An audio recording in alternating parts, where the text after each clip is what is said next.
Ladies and gentlemen, welcome back to Fight Talk Live with your hosts, Base the Kid and October Red, and hopefully to be joined by Danny Glover from Fight Fan TV in a little while.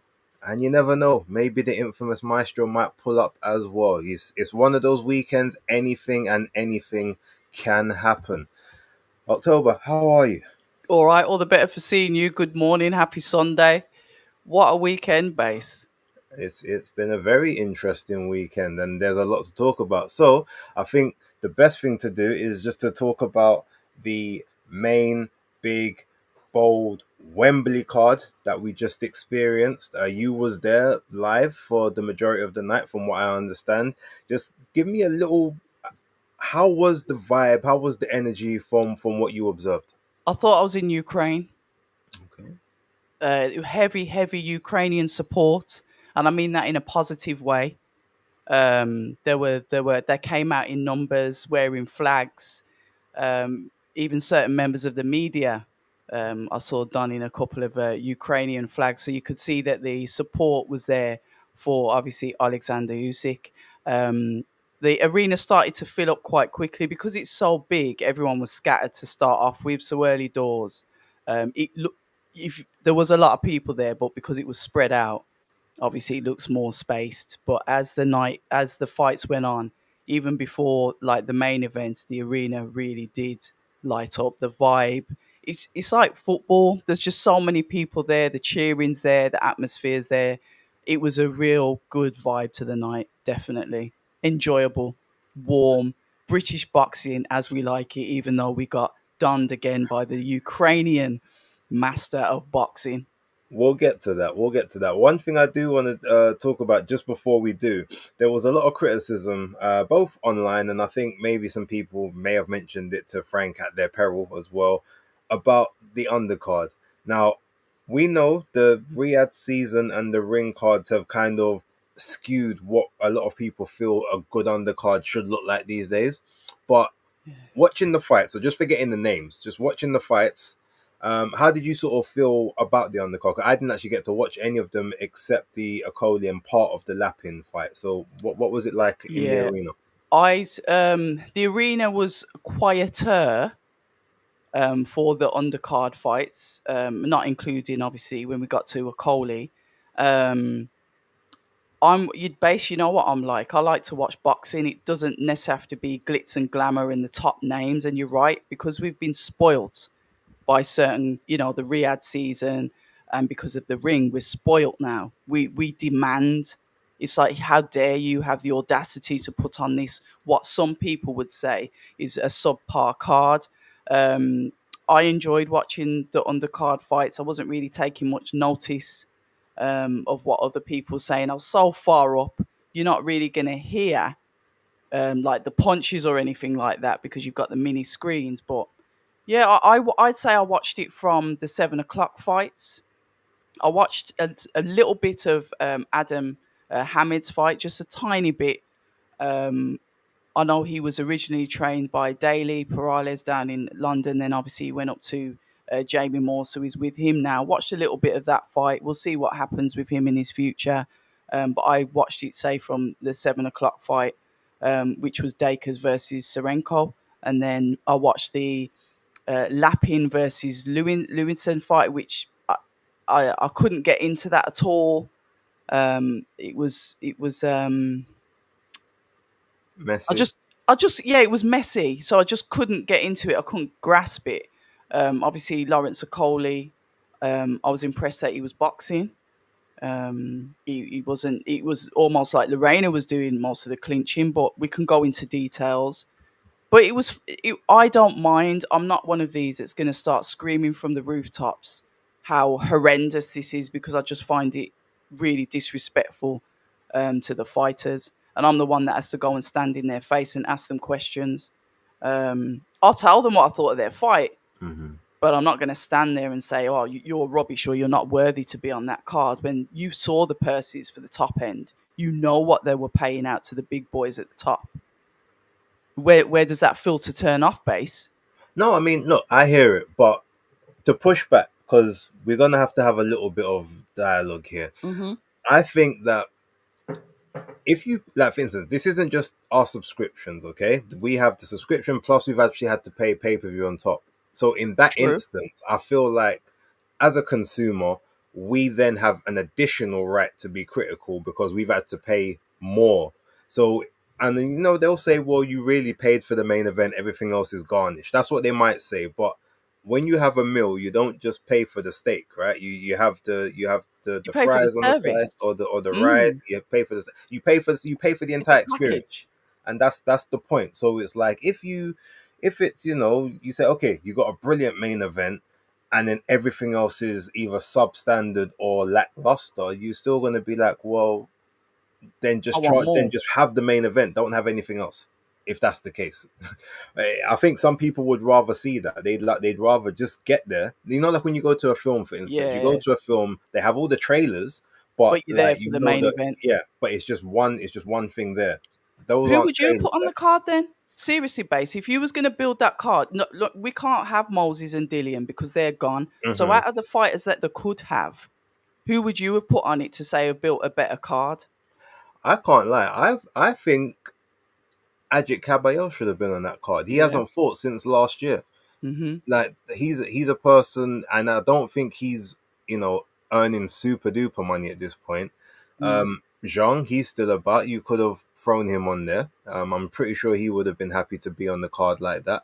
Okoli and Lorena was fine, but as a Mhm. style matchup, it never really gelled, and I didn't really think it would. Mm. Okoli is better against probably a person that's or he'd have to work hard against someone that's just as tall as him. Lorena being a smaller guy and not particularly quick, it was one of those ones. The names themselves weren't particularly an issue for me. I did instantly though. What I will say is the Daniel Lapin and Louis Edmondson fight. Yeah. As soon as I saw that fight announced, I've said to myself, "All right, this is where I'm gonna take a break."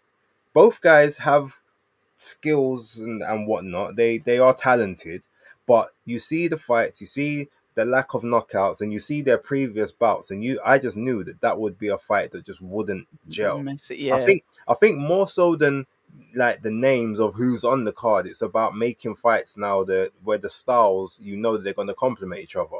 I Yep. think that's more if you, especially in the UK where you can't necessarily pay for all the top stars on each card like the Riyadh do. I think that's you say, okay, if this guy is quote unquote a pure boxer, then you have to always put him in there against a With a guy that's puncher. no, not even a puncher, but a constant pressure guy. Mhm. If you got this guy that's like a counter puncher, okay, well then you got to put him in there against someone that's a bit more either front foot heavy or someone that's a bit more of an ambush. Like you have to match them up to So their you're looking strength. at the matchmaking rather than the actual fights themselves. Yeah, that's how I would look at it.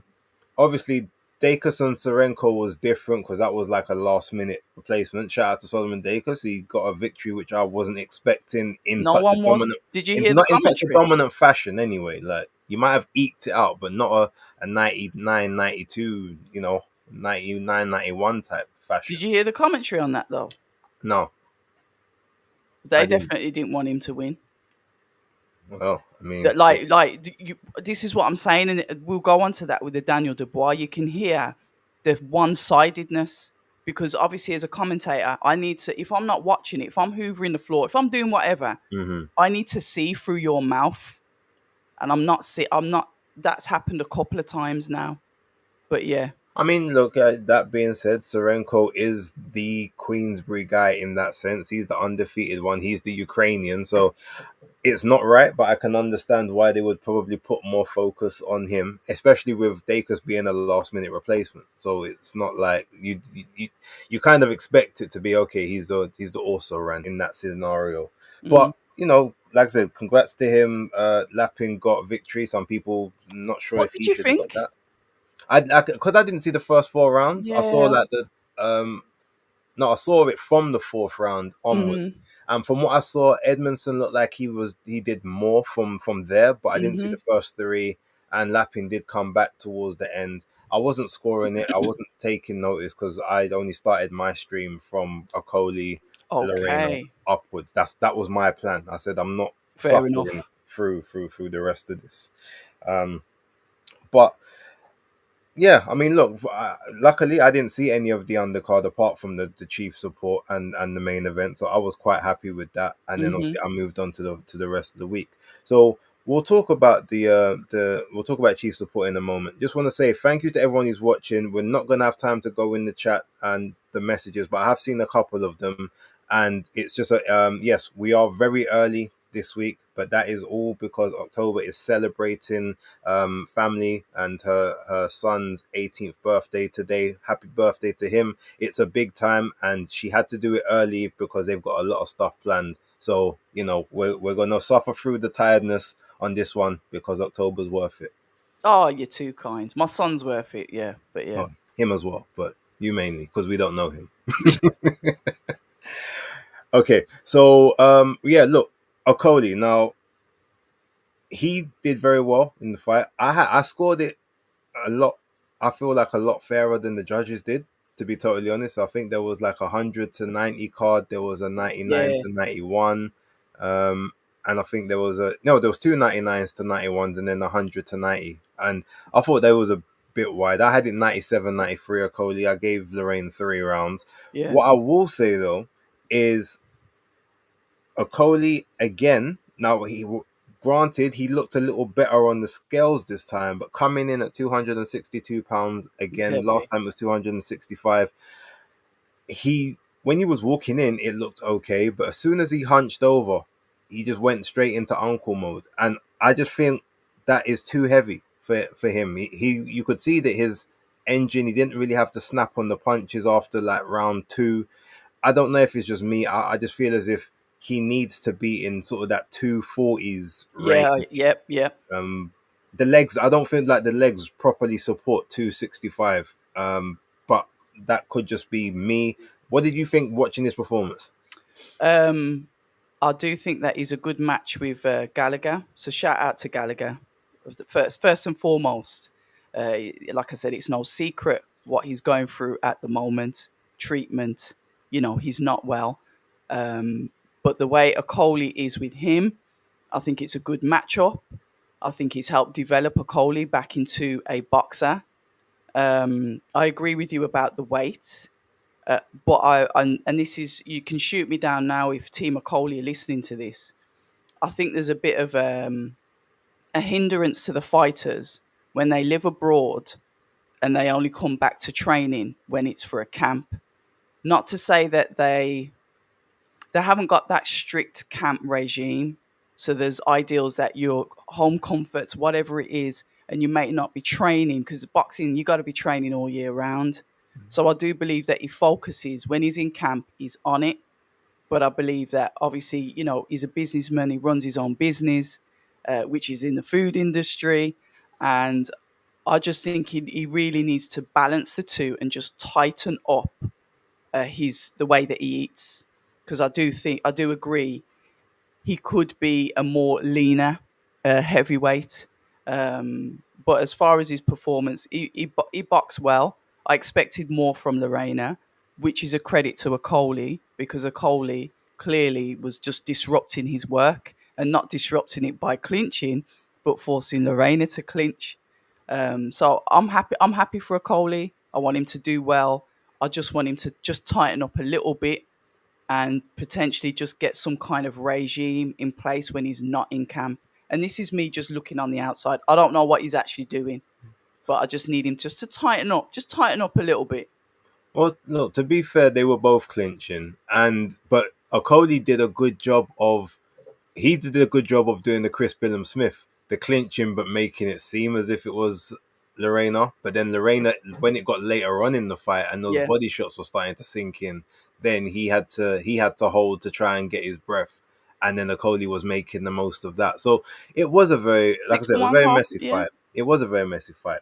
But yeah, going back to just the food thing quickly. Now, look, it could be that. It could be maybe he feels happy and comfortable at those weights. A bit like, Jerome Miller always say he feels better when he was 330 rather than 290 or whatever.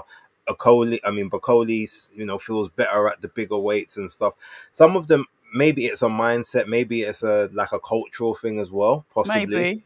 But what I will say is him being a former cruiserweight, Yeah. Now we look at him and wonder how the hell he ever managed to make that weight.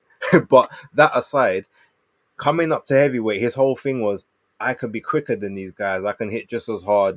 Both him and Riakpo said similar things. So Mm. they come up there for the speed and to keep the power, but the speed, the timing, and all of that stuff. Yeah. Usyk as well. But the more weight you put on, the less of those advantages you Of keep. course. So if you've got someone like Lawrence Okoli coming in, say against now a Justice Hooney, all of a sudden his speed advantage is negated because Yep. Hooney is very quick. Yep. Joseph Parker's quite quick on his feet as He well. is. I mean, obviously Alexander Usyk is the perennial quick Mhm. cruiser to heavyweight, Mm. solid guy. Yeah. Even Dubois is fairly quick on his feet at Talma. So it's like you want to keep as much of the advantages as you can. So yes, you're right. You have to find that balance between having the weight to absorb the shots and to feel comfortable and feel like you can absorb and keep the chin, but also keeping the speed and the stamina and everything else. But no, it was a very good performance. Lorena, to me, he performed the way I expected. I thought he might get in a couple of more um, big shots Yes. here or there because he Yes. does manage to sort of pull a shot out of the bag from time to time in the majority of his fights. But he is a person. He's very economical. He's a person that he is a natural.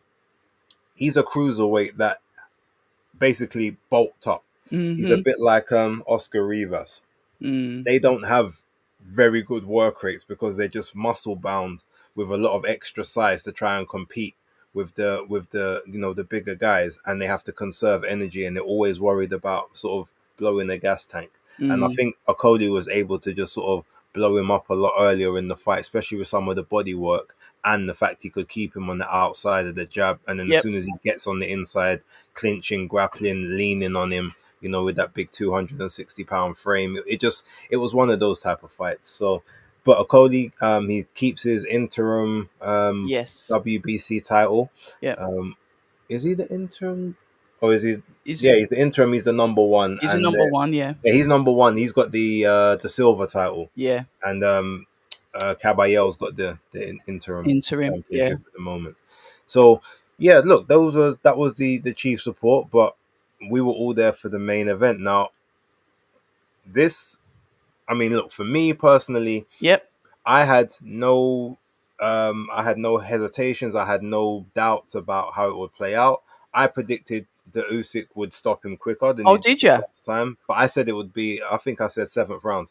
I think I said between rounds 6 to 7, and yeah, we saw what happened. Now you were obviously traveling at the time of the fight itself. Yeah. Give us your thoughts, and then I'm going to come back with what I think about with the fight. I thought that Usyk was going to win. And I'll tell you why. I thought he was going to win.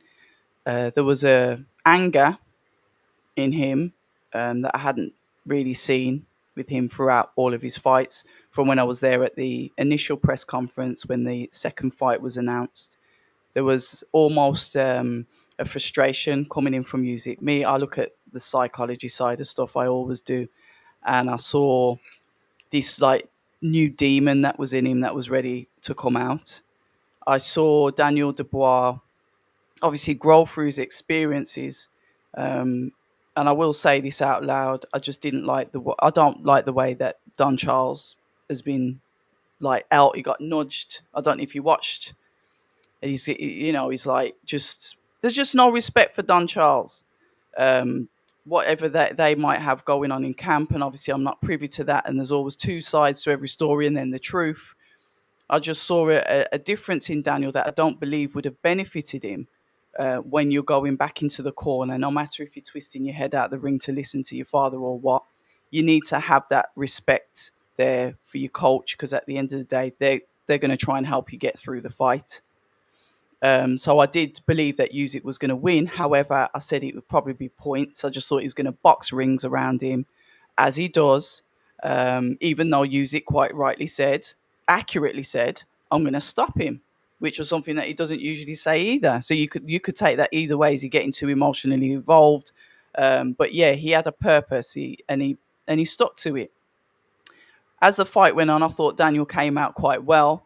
Like I said, I'm listening to the commentary, but obviously I'm on the train, so I'm looking around all the rest of it, and I can only hear what Usyk's doing. So it sounds like it's definitely at the beginning of the fight more one-sided for Usyk. Now, like I said, I need to hear a balance. So Daniel threw a couple of counters, but they weren't called on the comms. So I was saying, if you're just listening to this, it sounds very one-sided, but Daniel's still in there. But obviously, while my stuff's buffering, Daniel goes down. So I'm trying to upload. So I'm missing these knockdowns, and obviously the fight's over. Hence my inaccurate tweets. But I do stand on what I said. He was in the fight. However, when he got knocked down, we saw almost a repetition of Poland, where he looked at his corner for help. Like, I don't like this. I'm not happy to be in here. And that's what I saw from him then. And once that confidence like drains, you're sort of there for the taking. And that's what I saw. I saw an aggressive Usyk. I saw a Daniel that tried to keep up with him, but it was Usyk's fight. Usyk has the ability to fight a different fight with every fighter that he goes in with. Fighters do have a baseline, but Usyk is the only fighter that you can't really predict as such because he just adapts and he keeps on getting better. And I think that's a skill of his that will go down in history and that people talk about long after he's gone.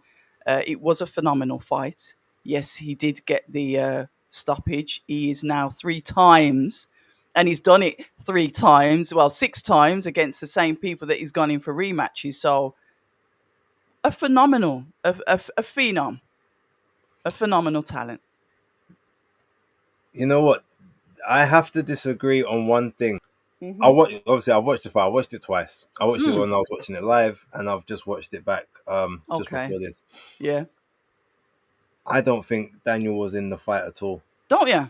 No. I Talk mean, to me. look, he had what I will say, yes, he was able to. He landed, I think, three, from what I can remember, he landed three clean shots. None of them were to their head. Two were to like the body, Yeah. and then one was like a little borderline one. The Usyk said, "There, Yep. keep it up." But every time he threw a shot from, and maybe there was one time an angle was like Usyk had his back to the camera, so I'm not Yeah. quite sure. But every time Daniel threw something, like Usyk caught it on the glove. So Okay. um, when I saw it, I was like, okay. So Daniel is basically he's throwing, he's trying to basically fence with him, which is the one thing you're not You supposed can't. to be doing. Um, but he's reacting to the feints the same as he did the last time. Mm. Alexander Usyk hit him with a jab, a power jab, within Yep. 10 seconds of the first round.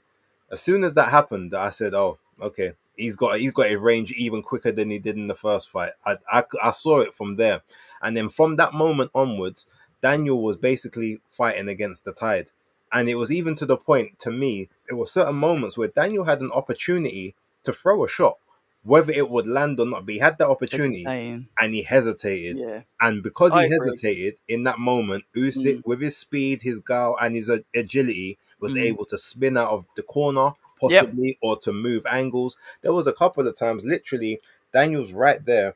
Usyk's at his side, and Usyk's not throwing anything. He's actually got his hands up. Mm-hmm. And Daniel just, he's like he's frozen. Paused. Okay, Yeah. should I go, should I not? That indecisiveness is for me is why I don't feel he was ever in the fight. I mean, yes, look, as a at that point in rounds 1, 2, 3, and 4, he had stamina, you would think. So Mm. he has the ability to throw a shot, but He looks there exhausted, was doesn't just he? nothing that I saw him throw, or any moment that where I would say he won the round. I know that, Convincingly. Yeah. yeah, I know Carl Frampton tried to be nice and give him the third round, and I saw some people say you could possibly give him the first round because it was Yeah. quite even in Yeah. that sense. But like I said, if you just look at what was landed in every round, and anytime Daniel had a modicum of success, Usyk just took it straight back. Yeah. There was a lot of countering coming Yeah, from music. He was and very aggressive. that's what I feel. That's why I don't feel he was in the fight. Yes, it wasn't a fight where Usyk was going to literally just stand there and say, "All right, come, let's go." But if you notice, from after round three, midway through round three Yep. to like round four, when Dubois threw that shot and Usyk was like, "Keep it up." Yep. In that moment, Usyk was like, "Oh, okay." And that's the point. He actually then got straight on the front foot and Yep. started pushing Daniel back and actually Yep. started planting his feet. So he stopped moving and just started punching. And I feel like that was either because he realized that Daniel's his energy starting to go, or his confidence has now gone down a little Confidence. bit enough that I can take the rest of it. And Confidence. Usyk's a master at taking the confidence and Yep. not allowing you to get it back. Yep. I agree. Um, and yeah, just ultimately, Daniel, unfortunately, is just very, as much as he is a nightmare for someone like Joshua, it would seem, because Joshua will allow him to get that jab off. Usyk is just wrong for him. And the fact that Daniel doesn't know how to defend a punch outside of using his feet to jump back is a major problem, which they're gonna have to fix if he wants to be like a another world champion or something down the line. Because the fact that you can't block a shot after 18, 20 years of Mm. boxing, like your life, is a bit shocking. um Uncle Frank said the same thing. yeah, and it's not even just head movement. It's the problem is he's got this kind of guard that he uses, right? And it's weird because the His guard, I elbows call it, are out. huh? His elbows are out when he Well, guards. no, it's something that I'll call it the vanguard. It's almost like he comes in like wrestling when they have the Greco-Roman. He comes in kind of like in this motion, Yep. yeah.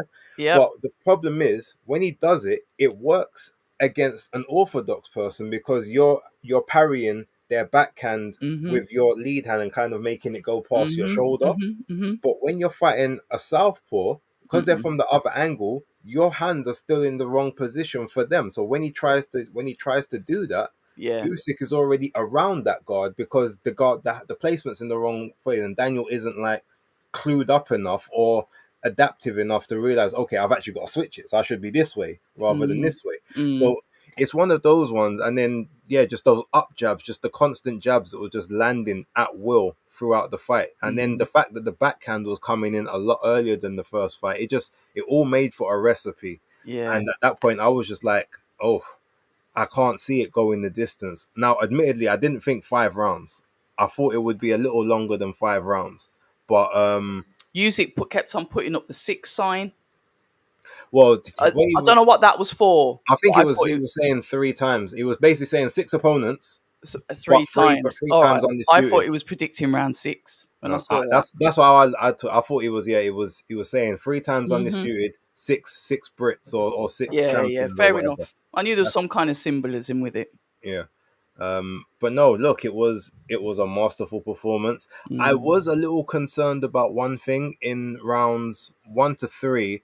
Usyk, he's still quick, like he still got the speed, but there was the way he was moving at times. It looked as if I don't know if I'll say he was carrying an injury, but he was moving a bit more like when you're older, if that makes sense. It And happens. if Yeah. I mean, yeah. anyone else could possibly see it, you might see what I mean. Okay. It just the movement didn't look as fluid as it usually does, but obviously it was good enough for Dubois.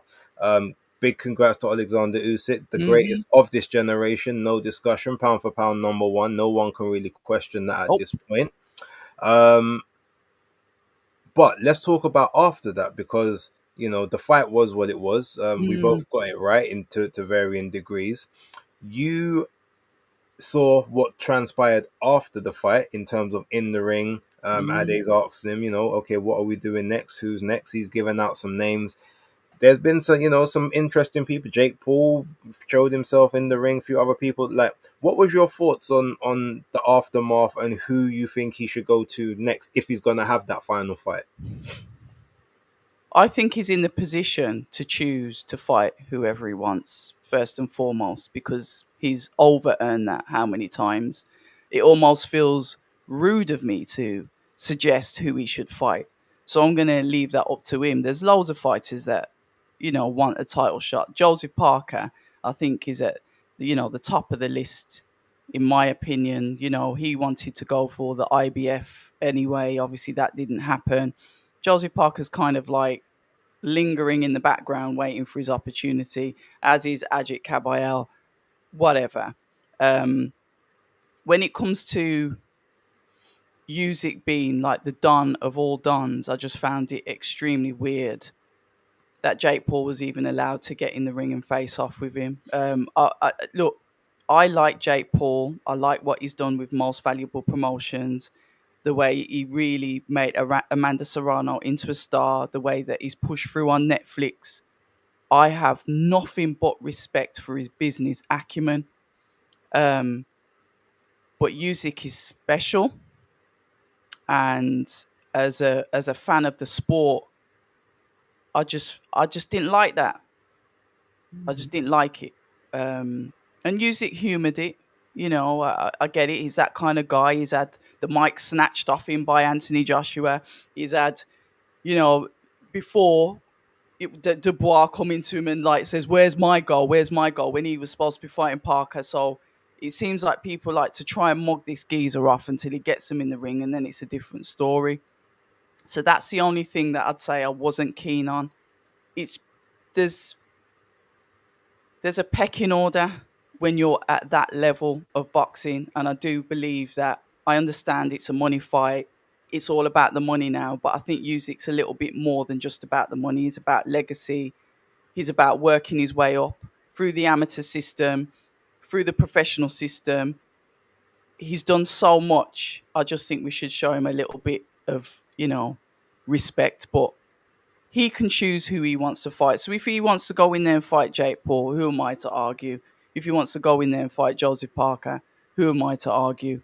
I mean, it's been spoken about that potentially Anthony Joshua was going to fight Jake Paul anyway. So when you look at it like that, it's really turning into a bit of it's just straight entertainment now, isn't it? It's just straight entertainment.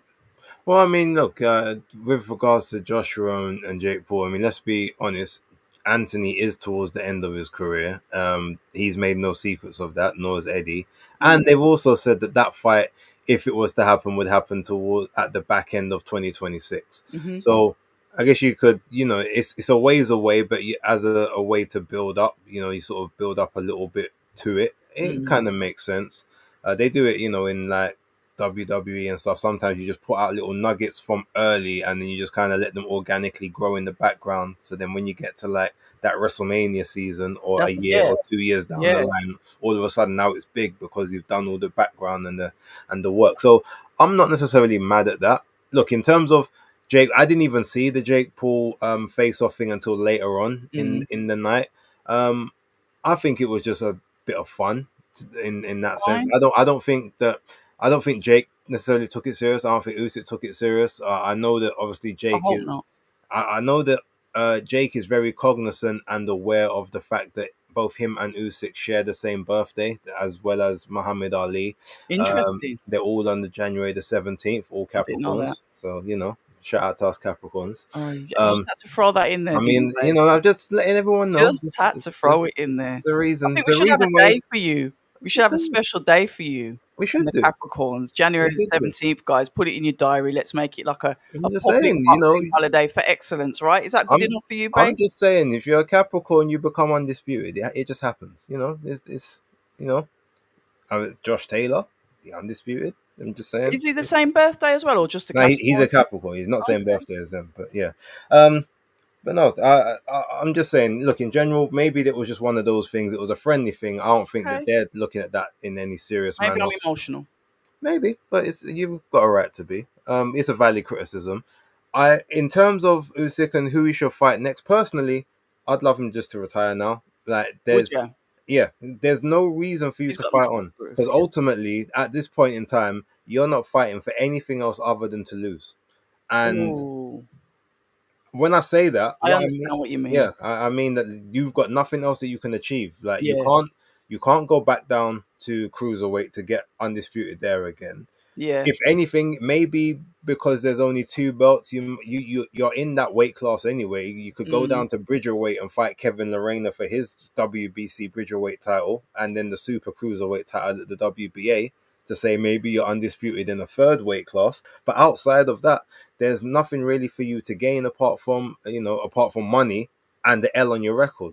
Because you'll win unless the last one is the last one. You could win that and then sail off into sunset, cool, and be 25-0 with 15 or 16 KOs and be lauded as the greatest. Yeah. Or you can have that one on the record and it won't tarnish your legacy because everyone's seen what you've done, but you could have left at the peak of your powers, and I'm sure your family would want you to do that. Yeah. Um, but if he does carry on, If. I do think that Joseph Parker should be next. Mhm. He is due a shot. He's Mhm. earned his shot. He More was than. robbed of his last opportunity. I think the WBO are actually calling their mandatory next, so I think Usyk Before the will be. IBF. Yeah, the WBO is next in the queue. Okay. So I do believe that they, he would either have to take that fight or vacate that belt All or right. retire. So I think it should be Parker. And then if he was to carry on, which I wouldn't really want to see, but there's three fights for me, and I would take these fights just to say for legacy purpose. Mm. So you've got Joseph Parker. If Yeah. you beat Parker, then you've literally cleaned out every contender of that era. But Parker's in a weird space because he fits in that era, but he also fits in this one as well because of how young he is. Yeah. His Then age. Yeah. you've got Ajit Caballero, who is also young, 32, within that kind of that newer crop, but he's still old enough to hang with the older guard. Mhm. You take him, and then the last person you would then fight would be the winner of Fabio Wardley and Michael Hunter of Kubrat Pulev, whoever wins that fight, because And obviously he's they're fought fighting. Michael Hunter at Yeah, Cruiser. exactly. And Michael always said it would be a much different fight at heavyweight. Maybe. So that would be the run. I would say you fight the three contenders that you've got, Mm. and then you sail off into the sunset, or you fight one of them, or you fight two, see how you feel. But that would be me. You either retire, or you fight Parker, you fight Caballero, then you Yeah. fight Hunter or Wardley, and then you call it a day. You leave the Atalmas, leave Jairo Pataya to the next crop. All of these people, because you've got nothing to prove. Again, 38, going to be 39 in January. Trust me, I know January 39 is a, 17th. yeah, on the 17th. But 39 is a creaky year. Things start to creak in at 39. I know, first hand experience. Um, so yeah, well, to be honest, I was creaking from 31, but that's a whole nother story. Oh, um, that's why. but look, I think I agree with you in the sense that if he wants to have any fight he wants to have, I'm all for it. But I did see Philip in the chat say if he wants to take any fight, he's fine with that. But then he should vacate the belts to not hold up everything else, which is fair because ultimately you won them. Mhm. Everyone knows that you are the guy, The and Don. you're the ultimately you're the man, and you have to beat the man to be the man. But at that stage, he says, "Well, I'm the man. I've got nothing else to prove. I want one more fight just for me, for my happiness, and this is who I'll fight." But I forgot. Chisora is also a mandatory. Oh, he's at IBF, isn't he? Yeah. So it's Parker, Caballero, Chisora, and then Wardley slash Hunter or or Pulev. Frank Warren's awesome at putting people in positions. He is. I reckon he's a dab hand at chess. He might be. Definitely he's sacrificing those pawns left, right, and center on the chessboard. Every piece gets gets wiped off the board. Mm. Frank. But no, look, yeah. Ultimately, Usyk, Mount Rushmore heavyweight, generational great, definitely a top 10 of all time, arguably a top 5. It's Arguably, going to yeah. be hard to say that he's not in those categories, in those conversations, and it would be a great debate to have with people, the top 10 or the top 5, who's in there, where they rank. But with that, look, we're running a little low on time, so we'll move off of the Wembley stuff. um just lastly, obviously, Daniel should come again, but they got to sort out the defense. Usyk, great, do what he wants. Lawrence Okoli, we'll see how he does moving forward. Hopefully, he can trim off just a little bit extra Yeah, just a bit. of the weight. Now, over the night, we had two cards, but they were staged actually pretty. They were actually staged quite well. The matchroom card was put on earlier so that it didn't clash with the Pacquiao and Barrios fight. Mm. Um, I didn't see the whole of the Pacheco and Macombi fight, but I saw like the last 5 rounds of it. Yeah, and how Uh, did he get on? I like Pacheco. from what I saw of it, he was doing well. He was rushing some of his work here and there. He looked a little apprehensive at times, but he was landing. He was landing good quality shots. They had a head clash early on, which split Macombi's. He had a very nasty cut sort of right here, Yeah. but it was controllable. It didn't bleed out too much. But yeah, ultimately he got what round? I think he got stopped in the 10th or the 11th. Okay. Late Um, hours. but it was I think it was a stoppage by the corner. I think I can't even quite remember because I Okay. wasn't paying that much Probably attention. because of But the clock. look, yeah, but look, he Pacheco did well. He hasn't quite called for Canelo, which is good because basically he's saying he still wants to fight, like he wants to fight anyone in the top 10. So he's still It's understanding he's just working. a little bit of extra seasoning, which is Mm-hmm. good. Um, but no, he did very well. Bam and Cafu was a great fight to watch. I didn't pay it the respect it deserved because at the same time as that fight was also Sebastian Fundora and Tim Tszyu 2, the rematch, and I was heavily invested in that based on what happened in the first fight.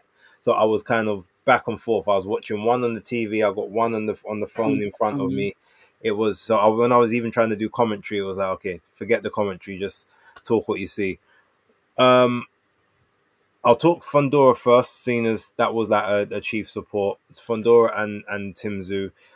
Fundora got a Okay. knockdown in the first round. Yeah. Um, just caught Tszyu square on, basically with the backhand. Mm. And the fight was very different to how the first fight played out because in the first fight, obviously, Tim Tszyu found his range, found everything early from round one, round two, busted up Sebastian Fundora, and basically, obviously, the elbow strike to the head is what kind of changed the tide. But in this fight, Sebastian Fundora not only it's like he finally clicked to understand. I'm 6'5". I'm 6'6". Why am I trying to fight mid range to inside with people? He was literally just you remember the old Street Fighter games, yeah? He was literally like a hybrid of Dao Sim and E Honda Oh because wow. it was just limbs flying Yeah. left, right, all Yeah. over the right, Yeah. and there was just no Zoo had no he just had no hope. No He answers. was he was getting pinged like from the left side to the right side. It was he had a couple of rounds where, to be fair, he did throw some good shots. He actually landed some really good counter lefts and counter rights on Sebastian Fundora, but Fundora Too his much. punch resistance is gone up because he ate those shots. He ate them and carried on, just Mm. throwing limbs. So eventually, at the end of the seventh round, Tim Tszyu's corner pulled him out. Whether that's Tim Tszyu saying I've had enough, I can't get to him, or the corner deciding that you're not going to win because you threw those big shots and he ate them, so you're not going to get another opportunity. But Sebastian Fundora got the corner stoppage, the TKO victory at the end of the seventh, start of the eighth round. Um, Highly impressive because I thought that Tszyu would get revenge. I did. I thought that just based on those first two rounds from the first fight, he already knew how to get the timing. Yeah. But Sebastian Fundora said, "No, now we're going to play this long. We're going to play the long range game, and you can't touch me there." And he was absolutely right. It was one of his best performances that I've seen from someone of level. Because obviously Hmm. he's had better performances against substandard opponents. Yeah. But I was highly impressed. And yeah, he is the apex predator of 154. There's no one outside of possibly Boots or Virgil Ortiz Yeah. who have got either the speed, the agility, or even the height to be able to compete. Um, so yeah, look, shout outs to him. I'd actually like to see him against Sergey Boachuk because Boachuk's Oh yeah. quite Both. a tall Yeah. guy. He's like 6 foot 6'1", Yeah. with quite long limbs as well. Fights a very Off long as range hell. style. Yeah. So that would actually, I think, be a very interesting fight to have. But yeah, look, like I said, I know you didn't necessarily watch it, but any thoughts on sort of Tim Tszyu, how his career's panned out, Sebastian Um. Fundora's resurgence? Not really. The only thing that I saw in regards to that was obviously a tweet that came out from His Excellency where he's like screenshotted, I think, a picture of Tim Tszyu on the floor. And he said, I said to you from the beginning, Tim Tszyu does not deserve to be on a Riyadh season or Ring magazine card. He can be useful as a sparring partner for a champion in Riyadh season. And I think that sparks a little bit of internet interest. A couple of people have said that he's a dictator. Some people said he's fantastic. Some people have applauded the comment, and some people didn't like it. But I think what people need to realize is if he's fronting up the money for these fighters, he can say what the hell he wants, whether you like it or not, whether it's right or not. He's paying them, so he's in that position. Is it fair? Is it right? Obviously, that's up for debate. But he can say from when he's putting his hands in his pockets for these fights, he's going to say whatever the hell he wants. I mean, look, yes, there is that. Like, you front the money, but okay, it's almost the same as if you run a business, right? Yeah. You own the business, you put the money in the business, but that doesn't mean that you can just chat to people at your business any way you choose. Otherwise, you'll have no staff. You'll have no you, or if that's the way you operate, then maybe you'll have no clients because other people will feel like, well, you don't seem to be very good, or you don't know how to manage my expectations.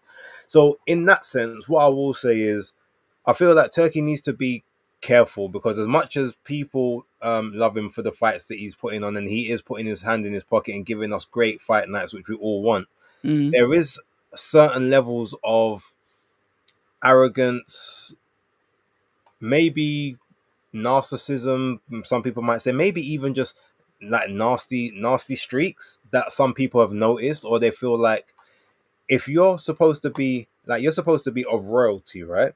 Yeah. Well, I guess the way that we judge it in the UK, our royal family, you would never see a member of the royal family, quote unquote, taking shots at someone in such a, you know, in such a public and Not in a public visceral way, man, but I and, get what and a you're saying. visceral manner, like in that sense, right?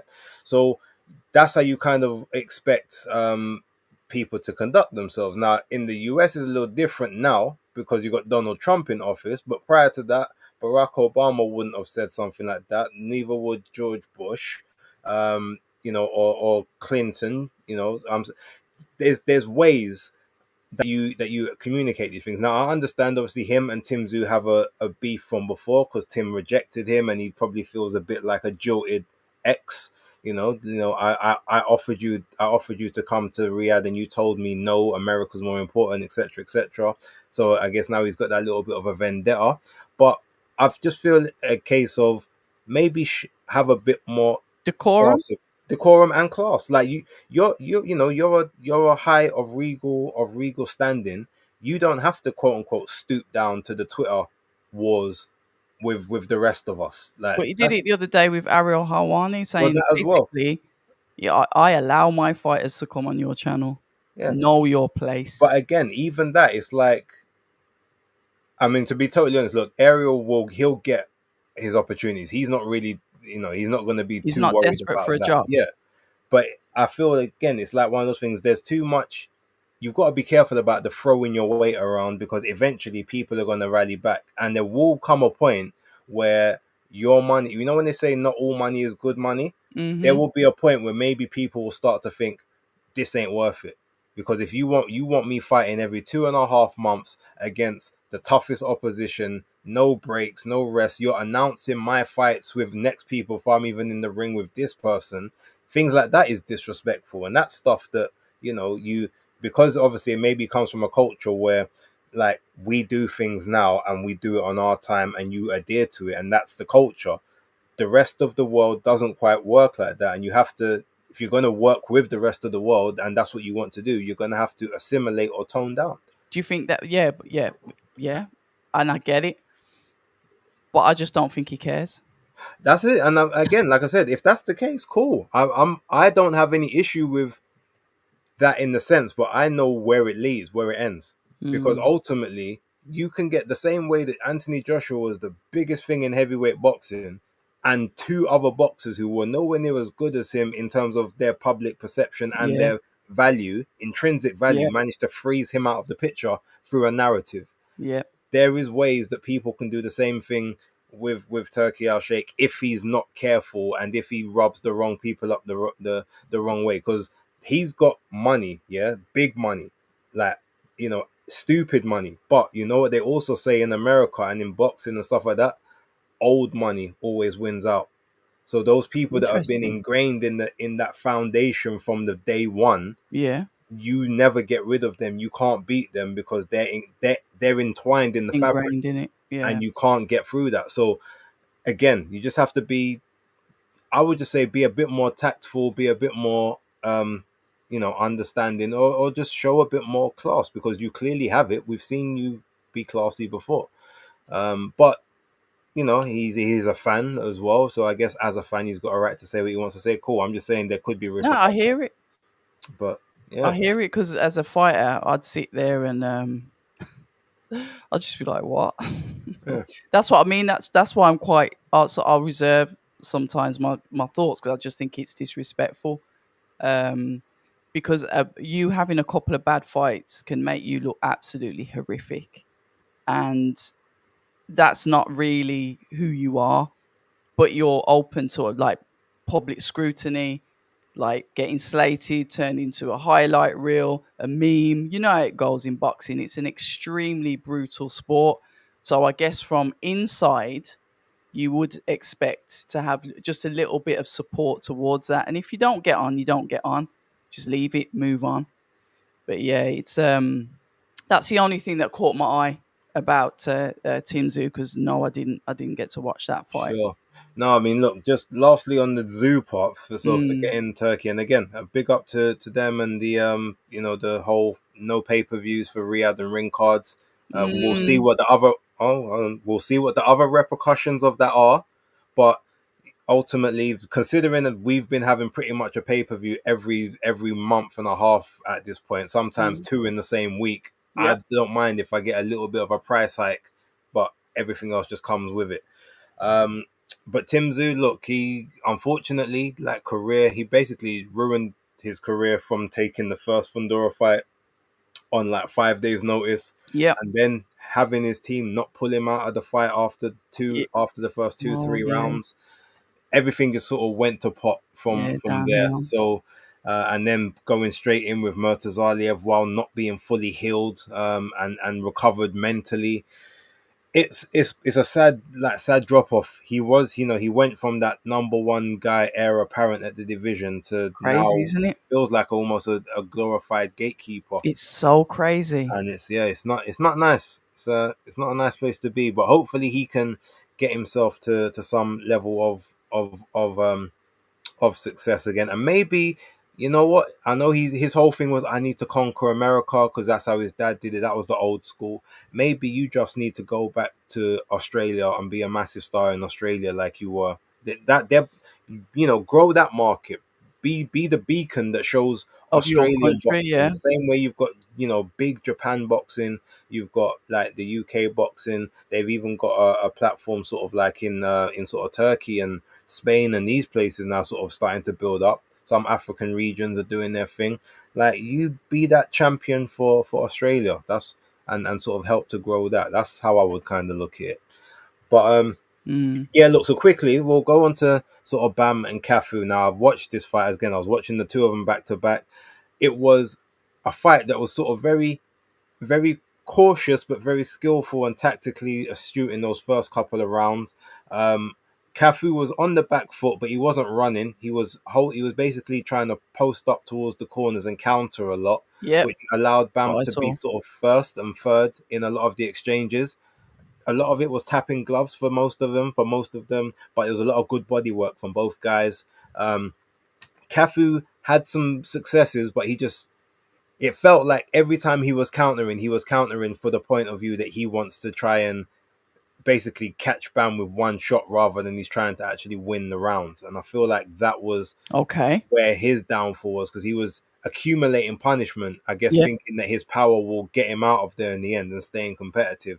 Whereas Bam, because he's on the front foot, he's able to dictate the angles, dictate the punch output, Mm. preserve his energy. And I just thought it was one of those ones where Cafu started to eventually get a few more shots to the body, taking down some of the gas tank.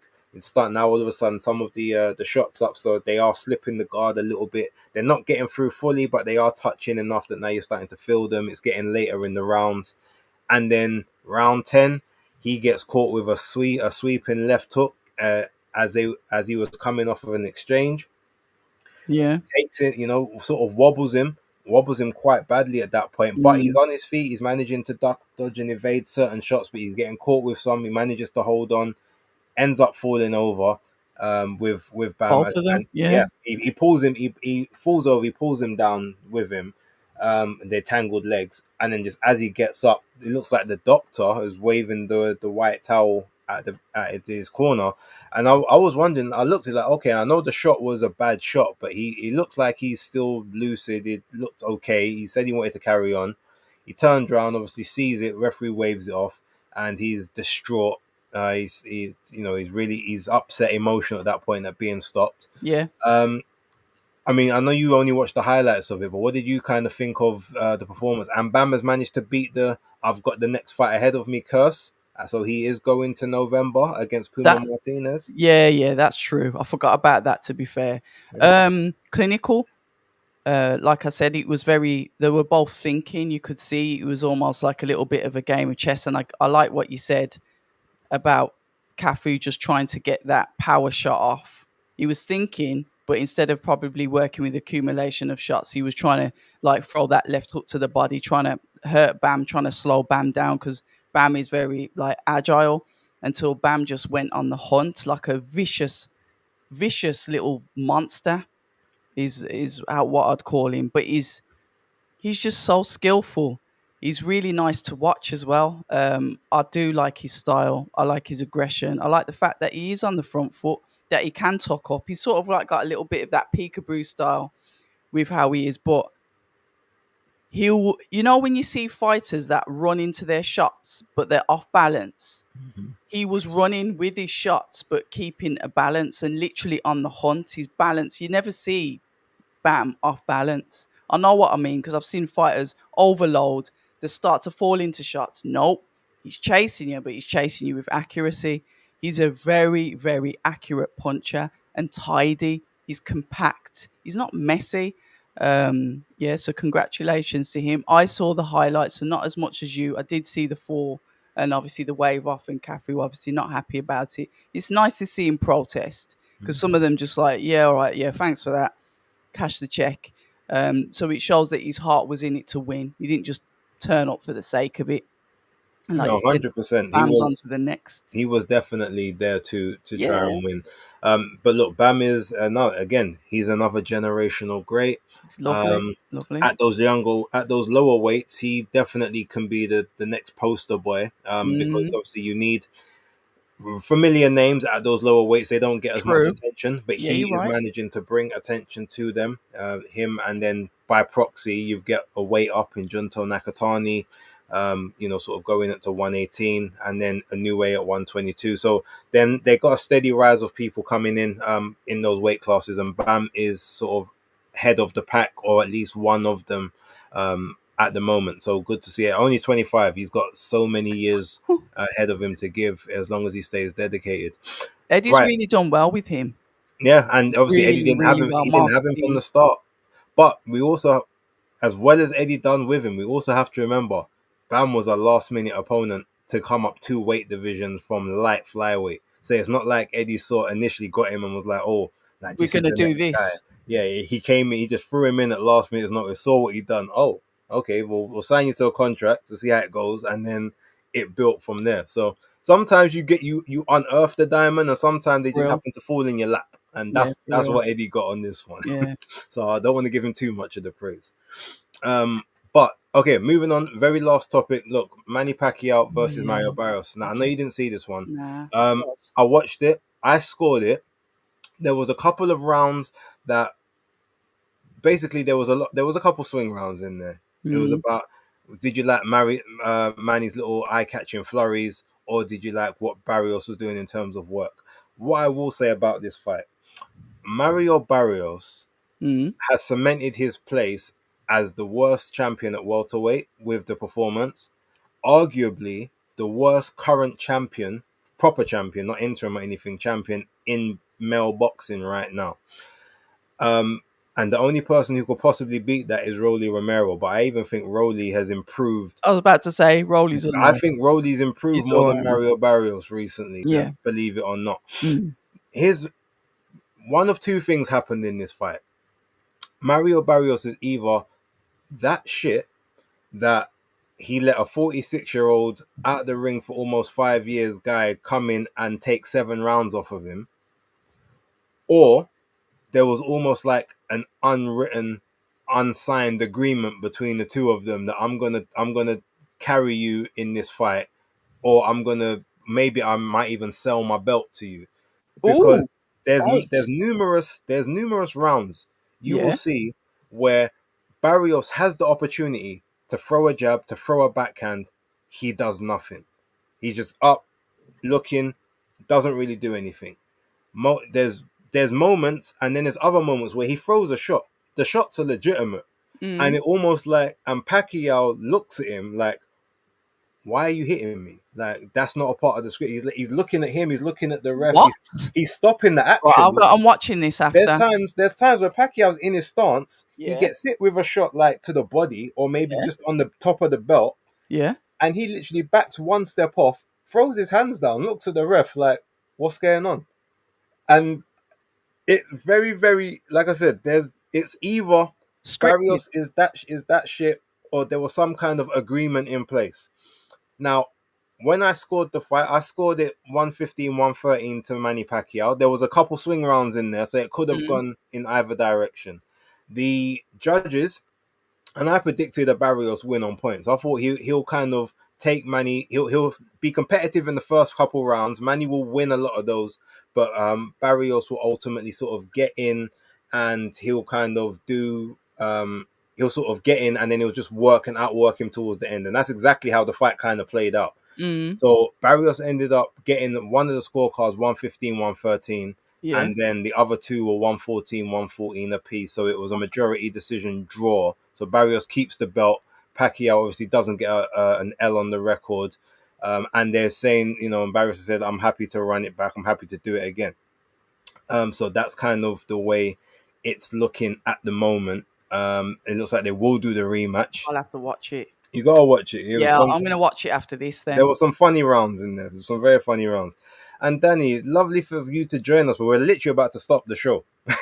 Oh, sorry. Yeah, we know October's only got an hour, so we Okay. yeah, give your all right. What we do, the three fights, right? The three main events: Usyk, Dubois, Bam, Cafu, and Pacquiao, Barrios. Give your thoughts on those. Be as concise as you can. Yes, so we'll do with Usyk Dubois first. So Dubois came out similar to how he came out, in my opinion, to how he came out in the AJ fight. Very aggressive on the front foot. I was actually saying that's how he should win, because he's got to try and catch Usyk cold. Because if Usyk establishes any type of rhythm, then it's going to be an uphill struggle from there, in my opinion. So he's got to try and force the pace, similar to what Chisora did, which bagged him some early rounds.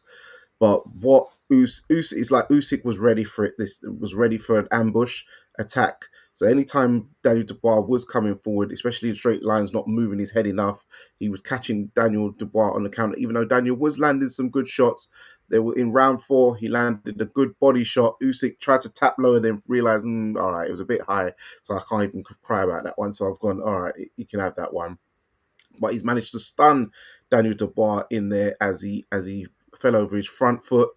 In the exchange in the 5th round, Daniel Dubois and Usyk started trading. Usyk was in the corner, I believe it was in his own corner. But as Daniel Dubois was coming in, it's like Usyk could just see him like Neo in the Matrix, like whoop whoop, slip, hit, slip, boom, and caught Daniel high on the head. Daniel went down. I was like, oh man, that was a great sequence of events for what just happened right there. Daniel got up, Usyk lined him up, hit him with the exact same shot, the jab, then the sweeping left hook, the exact same shot he hit Tony Bellew with, to dismantle him in their cruiserweight fight. So that Daniel Dubois was laying there, kind of like how Lionel Richie was laying on his album cover back in the 80s. It was I saw him look over at his corner. That was brutal. He That nodded at his album corner. cover picture. Yeah. Have you read the comment? You read his Starbucks' comment. I saw the comment, but Danny, don't get distracted. Let's not get Don't get distracted. distracted. Go on. Keep going. That's how I'm gonna get Star Fox, man. You know what? Oh, You're probably right, though, Star Fox. yeah, I haven't seen what he's read. I've seen about this disgraced one. Yeah, don't But worry. We'll share it to No, you no, after yeah, the yeah. yeah, after. share it to me afterwards because you know me. Once I lose Yeah, focus, go it for it. gets a Go for bit, it. Keep it going. gets a Keep bit going. gidgy. So yeah, he looked over at his corner. He nodded. So I thought that meant all right, he's going to get up. But some people were saying they felt the count was very quick. But then I don't know if his corner said to him, "Yeah, just stay down." So I'm not sure what the communication was because yeah, he didn't beat the count. It didn't look like he really tried to beat the count, which is I don't think he tried unfortunate. to beat the count either. I don't think he tried, but I don't think he could. Honestly, if you look at it, He when looks the ref exhausted. when the ref is like when he's down and he's like the ref's at Yeah, like 6, and yeah. by the time he gets to 7, they got that rule about if you're not on your feet by 8. So I think he's there. He's like, okay, it's 7, 8. All right, I'll get up because I can't beat it anyway. I don't think he legitimately could beat the count personally. He Mm. looks exhausted to me. Yeah, Yeah, well, I think the punch took it out of him. I think That remember he that looked it knocked his exhausted gum shield out. So earlier than that. yeah, yeah, bust his yeah, old gum He shield was out of his working his mouth. head. So not surprised. yeah, because that same shot that took his gum shield out and made his legs really jitter and then go down was the same shot which flattened Tony Bellew, that sweeping hook. And Ah, in the post fight interview, Usyk was saying that he learned it in 2018. He calls it the the Ivan punch or Ivan something. punch, yeah. Yeah. Some strong Ukrainian brother, so he learned that. So yeah, it is a serious move. Bam Cafu. Well, so before that, I will give a big shout out to Solomon Dakers. Great performance against a guy 22-0, 19 knockouts, boxed beautifully, showed aggression finally, and showed some desire and passion that he Amen. actually does want to box. Not that I Um, haven't told him to do it 500 times. Pivoting over to the right, making sure he stayed out of the way of the right hand, and also if the left hook does come around the corner, it's got longer to travel so it can take the sting out of the punch. So showed good defensive responsibility. Does need to plant his feet more, but listen, it's a great performance for having a one round setback. But it just goes to show you now, fighters you don't need to be asking for all this two tune ups and He journeyman won't. type guys. You He's can not go like that. straight in. You can go straight in a big Wembley fight, take a great opportunity, and come straight back. And the fans will, relish that and will be in full support of you if you do the business. So yeah, I want to shout out Tony. Big ups for yesterday for coming through to the watch along party. Yeah, Bam Cafu. Um, I wasn't even going to watch this, but when I watched Base's picks, the way he was talking about this fight, it made me think I need to get home and watch this fight. So I got home, saw the fight before that, and then yeah, this fight was a good. Cafu, what he kept doing, he was kind of doing like what Chisora does, but obviously a more younger, fresher version, where he would seek refuge in a corner, call for Bam to come onto him, and then try and catch him with a counter sort of a counter left hook whilst he's coming in. But Bam was coming in using some shots, head and body, but he couldn't quite get the angles. I could see him sometimes trying to step over and whipping a right hook here and there, but it wasn't really working because he needs you to be kind of on the move rather than stationary. So it wasn't really working, but he was outworking Cafu. Cafu was landing some good shots. He even landed a good uppercut, which made Bam sort of step back and think, oh, that was a bit hard. But then finally, I believe it was the ninth or 10th round? 10th. The 10th round, he caught him with a big right hook, which, even the round before that, he started putting started putting the punches in bunches together on Cafu, which then said the corners. I said to him, we need to see something, which is signaling if you take another round like that, we're gonna have to throw the towel in. And then that very next round in the 10th, he got caught with a right hook, and then he started trying to hold on. Bam, going for the finish. The ref, I liked what he did because it's like he went to jump in, and then he thought, oh, all right, maybe he could see his eyes or his face and thought, all right, he's not quite ready, or I don't want to do premature, so I'm like this. He's looking. Obviously, they bundled to the ground, but Cafu's team knew, yeah, he was toasted. So the woman for the team jumped up on there, waved the towel, and that was it. But yeah, Cafu decent performance, but did look a bit too negative, even though I could see what he was trying to do, but it just probably didn't look good for TV. Um, and then with Pacquiao and Barrios, um, I gave Manny Pacquiao. He just looked old in the face, very old in the face coming in. I gave him the first 2 rounds, then using these little clusters, the threes and fours, crowd going wild. Then the next two I gave to Mario Barrios, and then Manny started pulling away, even though he was kind of doing the veterans move in trying to steal the end of the rounds by using these combination shots and using this, the lean left hand here and there and trying to pivot off, even though it was a lot slower than, well, not a lot slower, but a bit slower than it used to be. But he seemed like he was conserving and reserving his energy tank quite well.